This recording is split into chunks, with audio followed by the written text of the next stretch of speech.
గోర తన ఉనికి కూడా తెలియకుండా శక్తులను కూడబెట్టుకుని వస్తున్నాడు. నువ్వు చాలా జాగ్రత్తగా ఉండాలి.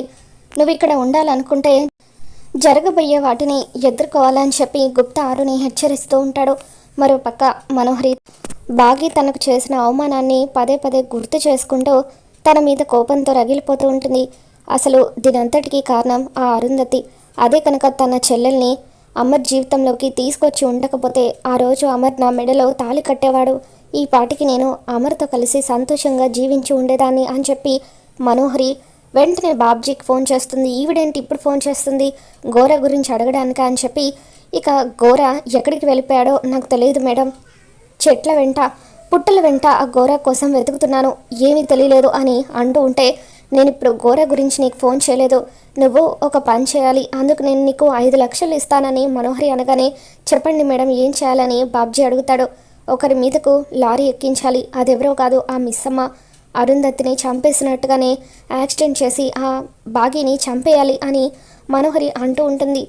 దాంతో బాబ్జీ ఆ అమర్ పక్కన ఉండగా అది కష్టం మేడం అని చెప్పి అంటూ ఉంటే, అమర్ దాని పక్కన ఉండకుండా నేను చూసుకుంటాను, రేపు అది ఒక్కతే ఒంటరిగా బయటకు వస్తుంది, ఎలాగైనా సరే దాన్ని చంపేస్తే అని మనోహరి అంటూ ఉంటే, తప్పకుండా మేడం డబ్బులు ఇస్తానని అన్నారు కదా, 5 లక్షలు ఇస్తే నేను ఎందుకు ఆ పని చేయను, తప్పకుండా చేస్తాను అని బాబ్జీ మనోహరికి మాటిస్తాడు.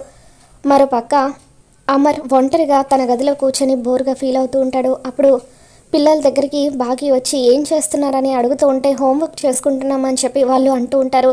చూడండి పిల్లలు, మీ డాడ్ చాలా బోర్గా ఫీల్ అవుతున్నారు, కాసేపు వెళ్ళి కూర్చొని మాట్లాడండి అని చెప్పి అంటూ ఉంటే, అమ్మో డాడ్ ఎప్పుడు సీరియస్గానే ఉంటారు, డాడ్ మాతో ఫ్రెండ్లీగా ఉండరు అని పిల్లలు భయపడుతూ ఉంటారు. లేదు పిల్లలు, ఒక్కసారి మీ డాడ్తో మాట్లాడి చూడండి, ఆయనకు మీరంటే చాలా ఇష్టం, ఆయన రోజు మిమ్మల్ని స్కూల్లో ఎందుకు డ్రాప్ చేస్తారో తెలుసా, మీతో కాసేపు టైం స్పెండ్ చేయొచ్చని, మీతో కబుర్లు చెప్పొచ్చని. ఒకవేళ మీ అమ్మ ఉండుంటే ఈరోజు మీ డాడ్ని అలా బోర్గా ఫీల్ అవ్వనిచ్చేదే కాదు, పాపం ఒక్కసారి వెళ్ళి మీ డాడ్ని చూడండి అంటూ ఇక అలా పిల్లల్ని బాగి అమర్ దగ్గరికి పంపిస్తుంది. అమర్ పిల్లలు సంతోషంగా కబుర్లు చెప్పుకుంటూ నవ్వుకుంటూ ఉంటారు. అది చూసి బాగి ఆరు ఇద్దరు కూడా ఎంతగానో ఆనందపడిపోతూ ఉంటారు. ఇక రాథోడ్ ఆ నవ్వులు విని, సార్ ఆ నవ్వులు వినిపించేది మన ఇంట్లోనేనా అని చెప్పి సదాశివం గారు అంటూ ఉంటే, అవును ఇదంతా మా దేవత వల్లే జరిగింది అంటూ బాగిని దగ్గరికి తీసుకుని నిర్మలమ్మ, థ్యాంక్స్ మిస్ అమ్మ, నీకు ఎలా కృతజ్ఞతలు తెలపాలో కూడా తెలియడం లేదు అని చెప్పి అలా బాగిని నిర్మలమ్మ హగ్ చేసుకుంటుంది.